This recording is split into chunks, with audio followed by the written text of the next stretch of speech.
افغانستان کې زیات شمیر خلک په ځانګړي توګه میرمنې بې دندو او وزګاره سوي دي. په مزار شریف ښار کې یوه میرمن له 15 کلونو راهیسې خپل شخصي کاروبار پر مخ وړي چې د ځان سربیره یې و نورو میرمنو ته هم د کار زمینه برابره کړې ده.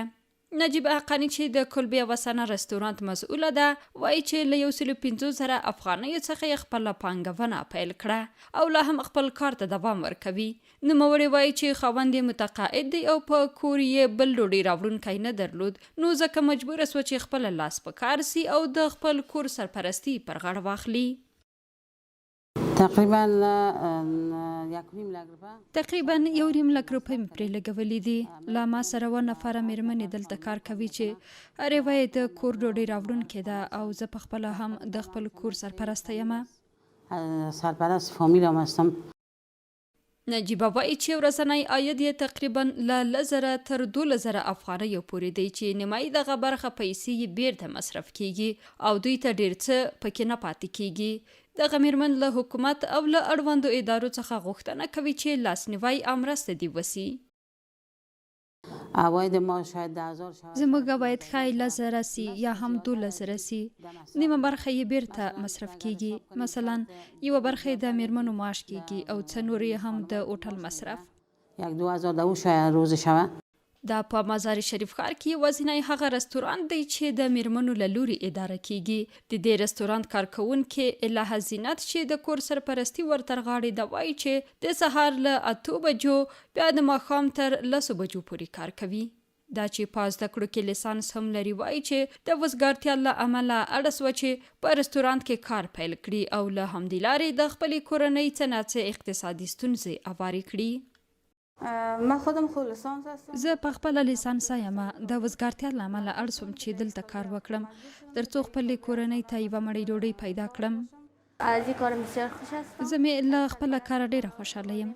د کور سرپرستی مې پلار کوي. زه نیمه ورځ ښوونځي ته ځم او نیمه ورځ دلته کار کوم چې د میاشتې 4,500 افغانۍ راکوي.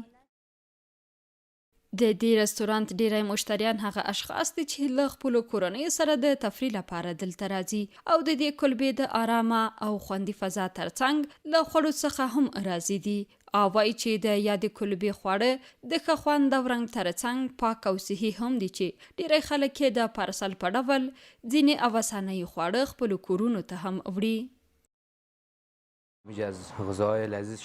موږ دلته راځو او د دوی له خوندورو خوړو څخه خوند اخلو. یو ډیر ښه آرام ځای دی او بله دا چې د کورنیو لپاره مناسبه ده ځکه ټولې کارکوونکي ښځې دي او خوندور خواړه تیاروي. موږ هغه فرمایش چې دلته یې ورکوو لکه د بولانیو، منتو، سموسې د کورنۍ او میلمنو لپاره یې وړو. ډیر پاک او صحي دي.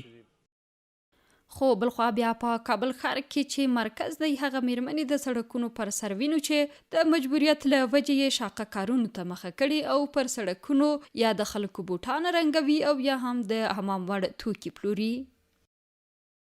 دیگه رای حل ندارم. هیڅ د حل لاره نه لرم. څه وکړم؟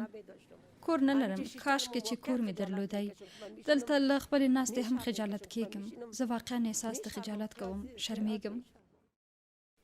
مریم چې خاوند یې پر 400 بستریز روغتون حمله کې بایللی دی وایي چې د کور سرپرست نه درلودلو له امله د سړک پر مخ لیفونه یعنی کیسې پلوري چې ورځنی عاید یې یوازې 150 یا هم 200 افغانۍ دی. کار که فایده نداره خو دیگه مجبوریت کار دومره ګټه نه لري خو له مجبورۍ دلته راځم کینم.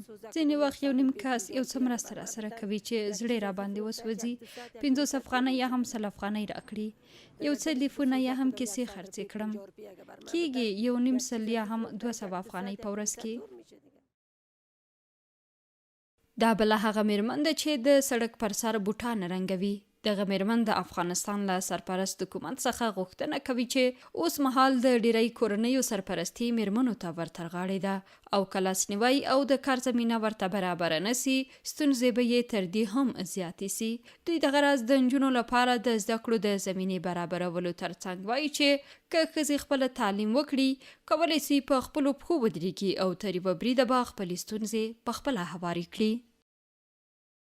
از امارات خواهش میکنم که در مکتبا را بروی له امارات څخه هیله کوم چې د ښوونځي دروازې خلاصې کړي، د نجونو پر مخ تر څو تعلیم وکړي یو ځای ته ورسیږي. زه دا یوه جدي هیله امارات څخه کوم چې موږ ته د کار زمینه برابره کړي او فابریکې فعالې کړي. په کابل ښار کې داسې مهال میرمنو د سړکونو پر سر شاقه کارونو ته مخه کړې چې ډیری میرمنې د نوي حکومت په راتګ سره په کورونو کېنول سوې او اوس مهال له سختو اقتصادي ستونزو سره لاس او ګریوان دي. مریم هوتک، CMG، کابل.